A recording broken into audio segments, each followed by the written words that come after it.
தரும் தீபமா. அன்பானவர்களே, ஆண்டவரும் இரட்சகருமாகிய இயேசு கிறிஸ்துவின் இனிய நாமத்தில் இந்த தொலைக்காட்சி நிகழ்ச்சிகளை பார்க்கும் உங்கள் யாவரையும் அன்போடு வாழ்த்துகிறேன். இந்திய மிஷனரி சங்க ஊழியத்தை நேசித்து, ஊழியர்களை நேசித்து நீங்கள் கொடுத்து வருகிற ஆதரவுக்காக, உங்களுடைய ஜெபங்களுக்காக நன்றி தெரிவிக்கிறேன். தொடர்ந்து இந்த நிகழ்ச்சிகளை நீங்கள் பாருங்கள், ஊழியங்களுக்காக ஜெபியுங்கள். ஆண்டவர் உங்களை ஆசீர்வதிப்பாராக. தேனும் பாலும் கோடிடும் கானான் உனக்கே சொந்தம் என்று கூறி, தேனும் பாலும் கோடிடும் கானான் உனக்கே சொந்தம் என்று கூறி, உன்னையும் என்னையும் அழைக்கின்றாரே. செல்வோம் நாம் சுதந்தரிப்போம், செல்வோம் நாம் சுதந்தரிப்போம்.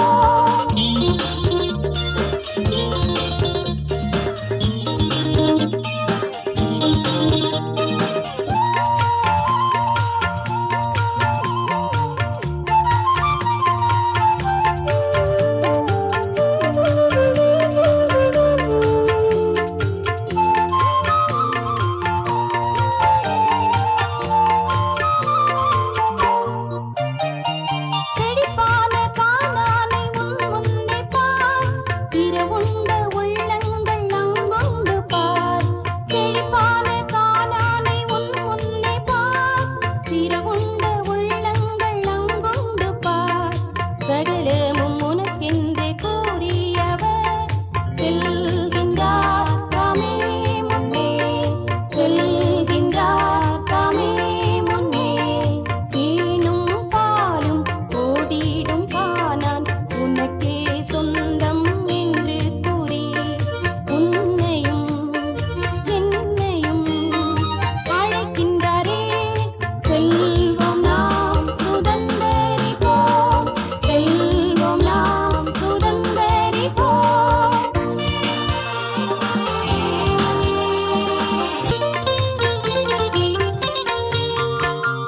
அழிந்திட்ட இடங்களும் செழித்திடவே, விழுந்திட்ட ஆன்மாக்கள் பிழைத்திடவே.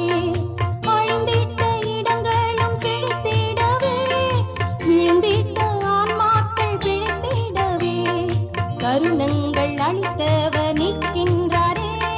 செல் சுதந்தரிக்க செல், செல் சுதந்தரிக்க செல்.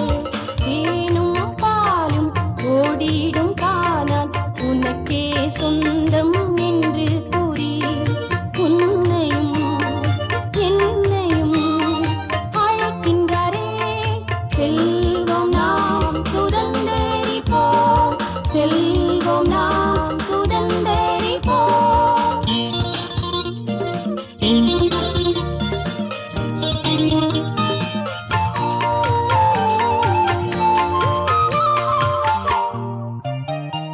விலையற்று அலமோதும் கடலினை பார், அழிந்தேங்கி திகைத்திடும் மானிடர் பார். நிலையற்று அலமோதும் கடலினை பார், அழிந்தேங்கி திகைத்திடும் மானிடர் பார். விலையில்லா ஆத்துமாவாம் நீங்களையும் செல் சுதந்தரிக்க செல், செல் சுதந்தரிக்க செல். தேனும் பாலும் ஓடிடும் கானான் உனக்கே சொந்தம் என்று கூறி, தேனும் பாலும் ஓடிடும் கானான் உனக்கே சொந்தம் என்று கூறி, உன்னையும் என்னையும் அழைக்கின்றாரே. செல்வோம் நாம் சுதந்தரிப்போம், செல்வோம் நாம் சுதந்தரிப்போம்.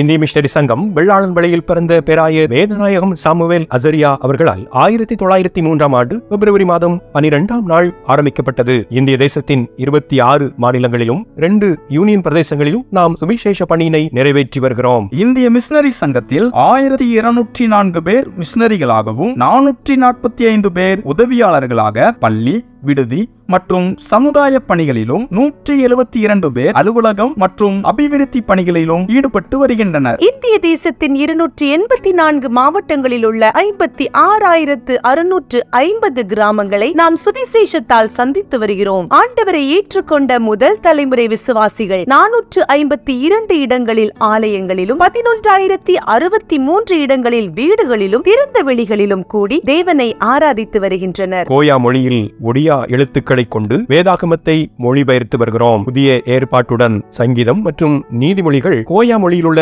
2 பேச்சு வழக்குகளிலும் மொழிபெயர்க்கப்பட்டு எழுத்து மற்றும் ஆடியோ வடிவில் வெளியிடப்பட்டுள்ளது.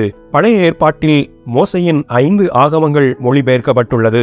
மற்ற பகுதிகளில் மொழிபெயர்ப்பு பணிகளுக்காக ஜெபியுங்கள். அடிப்படை வசதிகளற்ற நிலையில் வாழும் ஆதிவாசி பிள்ளைகளுக்காக 32 இடங்களில் நாம் நடத்தி வரும் விடுதிகளில் 2232 பிள்ளைகளும் 63 இடங்களில் நாம் நடத்தி வரும் பகல் நேர பராமரிப்பு மையங்களில் 2377 பேரும் பராமரிக்கப்பட்டு வருகின்றனர். நம் விடுதி பிள்ளைகள் 24 பேரை இன்ஜினியரிங், நர்சிங் மற்றும் கலை அறிவியல் போன்ற உயர்கல்வி படிப்பதற்கு உதவி செய்து வருகின்றோம். கல்விக்கான வாய்ப்புகளற்ற நிலையில் வாழும் பிள்ளைகளுக்கென நாம் நடத்தி வரும் 7 பள்ளிக்கூடங்களில் 4102 பிள்ளைகள் கல்வி பயின்று வருகின்றனர். 3 இடங்களில் மருத்துவ மையங்களையும் 2 மருத்துவமனைகளையும் நடத்தி சிகிச்சையோடு தேவன் அருளும் விடுதலையையும் கொடுத்து வருகிறோம். தையல் பயிற்சி மையங்கள் 77 இடங்களிலும் கம்ப்யூட்டர் பயிற்சி மையங்கள் 7 இடங்களிலும் நாம் நடத்தி வருகிறோம். பார்வையற்றோருக்கான விடுதி ஒன்றையும் ஏழை வயோதிப விதவைகளுக்கான நல உதவி மையம் ஒன்றையும்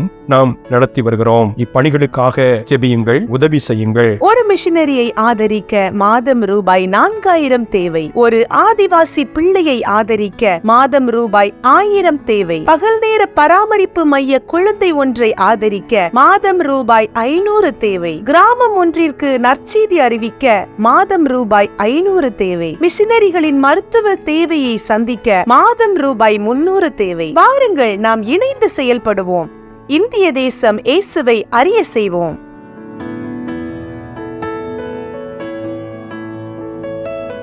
இந்திய மிஷனரி சங்கமே, உன்னை நேசித்திருப்போர் சுகித்திருப்பாரே.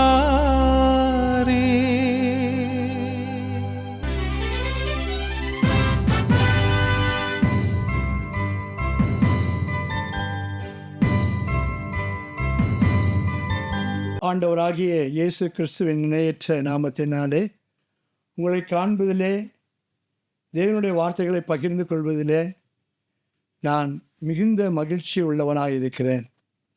இந்த நாளிலே கூட கொடுக்கப்படுகிற இந்த நாளிலே உங்களுக்காக ஆயத்தமாக்கப்பட்ட செய்தி இயேசுவின் விருப்பம். என் இயேசுவின் விருப்பம் என்ன? சுகத்தை கொடுக்க வேண்டும் என்று விரும்புகிறார், ஆகாரத்தை கொடுக்க வேண்டும் என்று விரும்புகிறார், மன மாற்றத்தை கொடுக்க விரும்புகிறார். 3 காரியங்களை நினைவுபடுத்துகிறேன். சுகத்தை கொடுக்க விரும்புகிற ஆண்டவர், பசியாயிருக்கிற உனக்கு ஆகாரத்தை கொடுக்க விரும்புகிறவர், பாவத்திலே வாழ்ந்து அமிழ்ந்து போகாதபடி அதிலே மாற்றத்தை கொடுக்க விரும்புகிறார். அருமையான தேவப்பிள்ளையே, யோவான் எழுதின சுவிசேஷம் 5ஆம் அதிகாரம் 1ஆம் வசனம் இப்படியா சொல்லுகிறது: இவைகளுக்கு பின்பு ஆண்டவராக இயேசு கிறிஸ்து கலிலேயாவுள்ள கானாவிலே முதல் அற்புதத்தை செய்தார். யோவான் சுவிசேஷம் 4ஆம் அதிகாரத்தில் வாசிக்கும் பொழுது ராஜாவின் மனுஷனுடைய மகனுக்கு சுகத்தை கொடுக்கிறார். இவைகளுக்கு பின்பு 3வது அற்புதத்தை யோவான் சுவிசேஷம் 5ஆம் அதிகாரம் 1ஆம் வசனத்திலே வாசிக்கிறோம். ஆண்டவராக இயேசு கிறிஸ்து எருசலேமிலே பெதஸ்தா என்ற குளத்தின் அருகே போனார். பெதஸ்தா என்ற வார்த்தைக்கு அர்த்தம் என்ன தெரியுமா? இரக்கத்தின் வீடு என்ற அர்த்தம். அங்கே அநேக வியாதிஸ்தர்கள் காத்திருக்கிறார்கள், சுகம் கிடைக்க வேண்டும் என்று காத்திருக்கிறார்கள். அப்படியாக என் ஆண்டவராக இயேசு கிறிஸ்து ஒவ்வொரு வியாதிஸ்தர்களை சந்தித்து போகும்போது ஒரு மனுஷன் மாத்திரம் தனியாக இருக்கிறான். ஆண்டவர் அவன் வெகு காலமாய் வியாதிஸ்தன் என்று அறிந்து அவனிடத்தில் போய் ஆண்டவர் கேட்கிறார், சுகமாக வேண்டும் என்று, சுஸ்தமாக வேண்டும் என்று விரும்புகிறாயா என்று கேட்கிறார். நமக்குள்ள ஒரு கேள்வி தெரியுமா? என்னை பார்த்தால் தெரிகிறது, பல நாட்கள் கொழித்து நான் வியாதியோடு போராடுகிறேன், நான் நடக்க முடியவில்லை, சப்பானியை போல் இருக்கிறேன். நான் உட்கார்ந்து தேவதூதன் தண்ணீரை கலக்கப்படும் போது ஓடி எனக்கு உதவி செய்ய யாரும் இல்லை. நானும் போய் அந்த தண்ணீர் கலக்கப்படும் போது போக முடியாது. நான் கலங்கி நிற்கிறேன், தவித்து நிற்கிறேன், சொஸ்தமாக வேண்டும் என்று கேட்கிறாயா என்று அவனுக்குள்ளே ஒரு கேள்வி. அருமையான தெய்வ பிள்ளையே, என் ஆண்டவருடைய கேள்விக்கு 1000 அர்த்தம் உண்டு. ஆண்டவருக்கு தெரியும், உன் வியாதிஸ்தன் என்று தெரியும், 38 வருஷமாய் காத்திருக்கிற மனுஷன் என்று தெரியும், மற்றவர்களால் மறக்கப்பட்ட மனுஷனாய் இருக்கிறான் என்று தெரியும், மற்றவர்களுக்கு பிரயோஜனம் இல்லாத மனுஷன் என்று தெரியும். இருப்பினும் அவன் தன்னுடைய உள்ளான நிலையை சொல்கிறான். யோவான் சுவிசேஷம் 5ஆம் அதிகாரம் 7ஆம் வசனத்திலே சொல்கிறான். அந்த உள்ளான நிலையை சொல்கிறான். அதற்கு வியாதிஸ்தன், ஆண்டவரே, தண்ணீர் கலக்கப்படும் போது என்னை குளத்தில் கொண்டு போய் விடுகிறதற்கு ஒருவரும் இல்லை. No one can help me. எனக்கு உதவி செய்ய யார் இல்லை சாமி. தனிமையாக இருக்கிறேன். என் மனைவி பிள்ளைகள் எல்லாம் இருந்தார்கள், என்னை விட்டு போய்விட்டார்கள். அனாதை போல நிற்கிறேன். நான் அனாதையா? அவனுக்குள்ளே இருக்கிறேன். என்னால் யாருக்கும் பிரயோஜனம் இல்லை. எத்தனை ஆண்டுகள் இந்த குலத்தை மாத்திரம் பார்த்து கொண்டே இருப்பேன். ஏன் ஆண்டவர் அவனை தேடி வந்தார்? It's only one reason. அவன் அறியாமல் யாரும் இல்லை. அவனை தேடி என்னை ஆண்டவர் சென்றேன். சொஸ்தமாக வேண்டும் என்று விரும்புகிறாயிட்டார். அவனுடைய உள்ளான நிலை சொன்ன, ஆண்டவரே, எனக்கு யாரும் இல்லை. No one can help me. எனக்கு யாரும் இல்லை. செய்தி கேட்கிற என் அன்பு சகோதரியே, எனக்கு எல்லாம் இருந்தது. பிள்ளைகள் இருந்தார்கள், பேரப்பிள்ளைகள் இருந்தது, பணம் இருந்தது, சொத்து இருந்தது.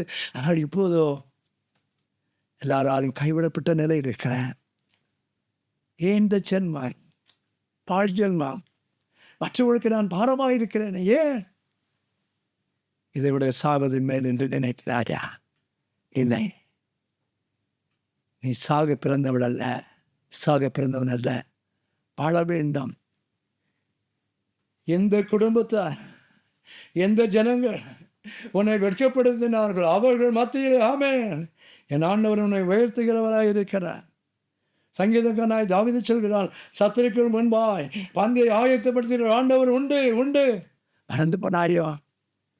அவனுடைய உள்ளான நிலையை சொல்லும் போது அங்கே வாசிக்கிறோம். அங்கே 5ஆம் அதிகாரம் 8ஆம் வசனத்தில் சொல்கிறோம், இயேசுவை நோக்கி எழுந்திரு, உன் படுக்கை எடுத்துக்கொண்டு நட என்றார்.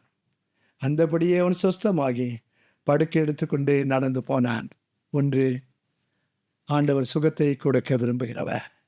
இரண்டாவது, அவர் ஆகாரத்தை கொடுக்க விரும்புகிறார். யோவான் சுவிசேஷம் 21ஆம் அதிகாரம் 1ஆம் வசனத்திலே வாசிக்கிறோம், இவைகளுக்கு பின்பு. எது இவைகளுக்கு பின்பு? அதனுடைய தொடர்ச்சியை நான் பார்க்கும் பொழுது, எம்பிரானாகிய இயேசு கிறிஸ்து இந்த பூமியிலே வாழும்போது சிஷ்யர்களோடு கற்றுக் கொடுத்த ஒரு காரியம் உண்டு. மனுஷகுமாரன் எருசலேமில் போய் பாடுபட்டு கொலை செய்யப்பட்டு 3ஆம் நாள் உயிர் தெழுவான் என்று சொல்லி பல முறை சீஷர்களுக்கு சொன்ன போதிலும் கூட சீஷர்கள் மறந்து போனார்கள். நான் மகதலே நாம் மரியாளோ, அவள் உயிர்த்தெழுதலை, இயேசு கிறிஸ்துவின் உயிர்த்தெழுதலை கண்டாள். ரெண்டாவது நம்ம தொடர்ந்து பார்க்கும் பொழுது, இவைகளுக்கு பின்பு மகதலே நாம் மரியாளுக்கு இயேசு கிறிஸ்து உயிர்த்தெழுந்த காட்சியை காண்பித்தது மாத்திரமல்ல, பூட்டப்பட்ட அறையில் இருக்கிற சீஷர்களுக்கு தன்னை வெளிப்படுத்தினார். மூன்றாவது அங்கே பார்க்கும் பொழுது, தோமா அந்த கூட்டத்திலே இல்லை, அந்த அறைக்குள்ளே இல்லை. தோமாவிற்கு சீஷர்களோடு சேர்ந்து காண்பிக்கிறார். தொடர்ந்து நாம் பார்க்கும் பொழுது, இந்த கிணரசத்து என்று சொல்லப்படுகிற திபேரிய கடலில் மீன் பிடிக்கும்படியாக இயேசு கிறிஸ்து மரித்து போனார். அவன் உயிர்த்தெழுந்தார். நம்மோடு கூட இல்லை. நாம் நம்முடைய வேலைக்கு போக வேண்டாம். நமக்கு தெரிந்த வேலை மீன் பிடிக்கிற வேலை. அந்த வேலைக்கு போக வேண்டும் என்று அவன் விரும்பினான். அருமையான தேவ பிள்ளைகளே, 12 சீஷர்களிலே யூதாஸ் காரியத்து மரித்து போனான். 11 பேரில் 7 பேர் மாத்திரம் மீன் பிடிக்கும்படியாக ஒரு கடற்கரைக்கு போகிறார்கள். கடற்கரையிலே மீன் பிடிப்பதற்காக அவர்கள் வலைகளை போட்டு இரவு முழுவதும் வலை போட்டு மீன் பிடித்து கொண்டிருக்கிறார்கள். ஆனால் கடற்கரைக்கு வெளியே கடலிலே படகிலே சீஷர்கள், கடற்கரையிலே என் ஆண்டவர் சீஷர்களுக்காய் காத்திருக்கிறார். 21ஆம் அதிகாரம் 5ஆம் வசனத்திலே ஆண்டவர் கேட்கிற கேள்வி, பிள்ளைகளே புசிக்கிறதுக்கு ஏதாக்கில் உண்டா? இவருடைய நாவல்கள் பாஷையிலே சொல்ல வேண்டுமானா, மக்களே, என்னை மறந்து போனவர்களே, நான் சிலுவையிலே உனக்காய் சிலுவையிலே அறையப்படும் போது தூரமாய் வேடிக்கை பார்த்தாய். ஆண்டவரே, உமக்காக நான் மறிக்க ஆயத்தமாய் இருக்கின்றேன். பேதுருவே, நீ எங்கே இருக்கிறாய்? பிள்ளைகளே, புசிக்கிறதற்கு ஏதாவது உண்டா? கேள்வி என்ன நியாயம்? ஐயா, எங்களுக்கு பசியாக இருக்கிறது, இந்த பசி ஆற்றுவதற்கு தான் நாங்கள் படகிலே மீன் பிடித்துக் கொண்டிருக்கிறோம். ஆனால் மீன் கிடைக்கவில்லையே. அதோடு நின்று இந்த கடற்கரையில் நின்று படகிலே மீன் பிடித்துக் கொண்டிருக்கிற அந்த சிசுவை பார்த்து சொல்கிறார், பிள்ளைகளே, என் இயேசுவின் கேள்விக்கு அர்த்தம் புரிகிறதா? ஆண்டவர் எல்லாவற்றையும் ஆயத்தம் செய்திருக்கிறார். அப்பத்தையும் மீனையும் ஆண்டவர் என் ஆயத்தம் செய்து ஆண்டவர் சிசுவிடத்தில் கேட்கிறார், பிள்ளைகளே, என் தகமே, 3 ஆண்டுகள் என்னோடு கூட வாழ்ந்தாயே, அற்புதங்களை கண்டாயே, அற்புதங்களுக்கு சாட்சி பகிர்ந்தாயே, நீ எங்கே இருக்கிறாய்? பிள்ளைகளே, அவளுக்கு இந்த கேள்வி வினோதமாக இருந்தது. அங்கே வாசிக்கிறோம், அந்த கடலில் உள்ளே படகில் இருந்து சிஷ்கள் சொல்கிறார்கள், ஆண்டவரே, ஒன்றுமே கிடைக்கவில்லை. தன்னுடைய உள்ளானலே சொல்லி, ஆண்டவரே, ஒன்றுமே கிடைக்கவில்லை சாமி. ஆண்டவர் சொல்கிறார், வலைகளை ஆழத்திலே போடுகிறார். அங்கே வாசிக்கிறோம், ஆண்டவர் 2வது முறையாக லூக்கா சுவிசேஷம் 5ஆம் அதிகாரத்தில் வாசிக்கும் பொழுது, அதே கடற்கரையிலே இந்த சீமோன் பேதுருவையும் செபதேயின் குமாரர்களாகிய யாக்கோபையும் யோவானையும் தெரிந்து அதே ஆண்டவர் இங்கே 2வது மறுபடியும் இங்கே வாசிக்கிறோம். யோவான் சுவிசேஷம் 21 அதிகாரம் 1 வசனத்தில் வாசிக்கிறோம், மறுபடியுமாக எந்த திபெரியா கடற்கரையிலே இந்த சிசுகளை பிடித்து ஆண்டவர் ஊழியத்திற்கு பயன்படுத்தினார், அதே இடத்திலே, ஆமென், அதே இடத்திலே திரும்பவும் ஆண்டவர் கேட்கிற, பிள்ளைகளே, அவர் ஒன்றுமே இல்லை, தன்னை உள்ளானலே சொல்கிறார். முதலில் நான் பார்க்கும் பொழுது அந்த 38 வருஷமாய் வியாதிச சொன்னார், ஆண்டவர் எனக்கு உதவி செய்ய யாரும் இல்லை. 2வது பார்க்கும்போது, ஆண்டவரை ஒன்றுமே கிடைக்கவில்லை, என்னுடைய சக்தியினால், இத்தனை ஆண்டுகள் செய்த பணியினாலே, கடற்கரையின் ஒவ்வொரு பகுதியும், கடலின் ஒவ்வொரு பகுதியும் எனக்கு தெரியும். எந்த ராத்திரி எந்த நேரத்தில் எங்கே வலை போட்டால் மீன் கிடைக்கும் என்று எனக்கு தெரியும். ஆனால் என் திறமையெல்லாம் போய்விட்ட சாமி. ஐ எம் ஹெல்ப்லெஸ், என்னால் முடியாத. ஆண்டவர் சொன்னார், நீ வலைகளை ஆழத்திலே போட, வலைகளை ஆழத்திலே போடு, மீன் கிடைக்கும் என்று சொன்னபோது அவர்கள் அப்படியே நம்பினார்கள். அவர்கள் அந்த படகை விட்டு இறங்கி அந்த கரையிலே வந்தபோது ஆண்டவர் அப்பத்தையும் மீனையும் கொடுத்தார். சூடான அப்பத்தையும் மீனையும் கொடுத்தார். சிஷனே பேதுருவே, நீ எனக்கு வேண்டாம். நீ எவ்வளவுதான் தூரம் போனாயோ, நீ 3 முறை மறுதளிக்கும்படியாய் அந்த அரண்மனை முற்றத்திலே இருந்தாயே, என்னை சேவல் குபிக்கு முன்னே 3 தடவை என்னை நீ மறுதளித்தாயே. பேதுருவே, நீ எனக்கு வேண்டாம். அப்பத்தையும் மீனையும் கண்டபோது சீஷர்களுக்கு புரிந்து கொண்டது, இது கர்த்தர் என்பதை புரிந்து கொண்டார். ஆனால் சீஷர்களோ இயேசுவினிடத்திலே ஒன்றும் பேசாமல் மௌனமாயிருந்தார்கள். அருமையான தேவ பிள்ளையே, ஆண்டோடைய விருப்பம் என்ன தெரியுமா? ஒன்று, அவர் சுகமாக உனக்கு சுகத்தை கொடுக்க வேண்டும் என்று விரும்புகிறார். 2வது, பசியாக இருக்கிற உனக்கு ஆகாரத்தை கொடுக்க விரும்புகிறார். என் ஆண்டவருக்கு பசி இல்லை. அருமையான தேவ பிள்ளையே, சமாரியத்தினிடத்தில் தாகமாக இருக்கிற ஆண்டவர், அந்த சமாரியத்தினிடத்தில் ஆண்டவர் கேட்ட கேள்வி என்ன தெரியுமா? ஏம்மா, கொஞ்சம் குடிக்க தண்ணி தாம்மா, இல்லை வாட்டர். அவர் சொல்கிறார், ஆண்டவரே, யூதனே, நீ யூதனாக்கு என்னிடத்திலே தண்ணீர் எடுப்பது நியாயமா? இது ஆண்டவருக்கு தாகம் இல்லைங்க. அகிலாண்டத்தையும் படைத்த ஆண்டவருக்கு ஒரு வார்த்தை சொன்னால் போதுமே, தண்ணீர் கிடைக்குமே. என் ஆண்டவர் ஒரு வார்த்தை சொன்னால் ஆகாரம் கிடைக்குமே. இஸ்ரவேல் ஜனங்களை மன்னாவினால் அவர் போஷித்தது உண்மையானால் இது என் ஆண்டவருக்கு லேசான காரியம். ஆனாலும் பசியோடு இருக்கிறாமே, பசியோடு இருக்கிற உனக்கு, பசியோடு இருக்கிற எனக்கு உன்னை பசியோடு அனுப்ப இஷ்டம் என்ன, விருப்பம் என்ன? எல்லா ஜனங்கள் இயேசுனுடைய உபதேசத்தை கேட்டு அவர்கள் சோர்ந்திருந்த போது ஆண்டவர் அந்த 5 அப்பமும் 2 மீனையும் கொண்டு இந்த ஜனங்களுக்கு பசியாற்றினார். சிசுகள் கேட்டார்கள், ஆண்டவரே, இது எப்படி முடியும்? How is possible? இது எப்படி நடக்கும்? எல்லா ஜனங்கள் இருக்கிறார்களே, 25,000க்கும் மேற்பட்ட ஜனங்களாக இருக்கலாம். ஆண்டவர் சொல்லி, நீங்களே போஜனம் கொடுங்க. அங்கே வாசிக்கிறோம், 12 சிசுகளுக்கு 12 கூட நிறைய அப்பங்களை கொடுத்து இந்த ஜனங்களை திருப்திப்படுத்தினார். அருமையான தேவ பிள்ளையே, நானும் நீங்களும் ஆராதிக்கிற ஆண்டவர் திருப்திப்படுத்துகிற ஆண்டவர். வழியிலே விட்டு செல்கிறவர் அல்ல, இருட்டிலே தள்ளிவிடுகிறவர் அல்ல, சிறைச்சாலையிலே அனுப்புகிறவர் அல்ல, வாழ்நாள் முழுவதும் வியாதியோடு போராடுவதற்காக இவர் விரும்புகிறவர் அல்ல. என்னுடைய பசியா ஆண்டவரத்தில் கேள். ஆண்டவரே, நான் பசியா இருக்கிற சுவாமி, என் பசியாற்றம் ஜீவ மன்னாவினால் கொடுக்க என் நித்திய ஆண்டவர் காத்திருக்கிறார்.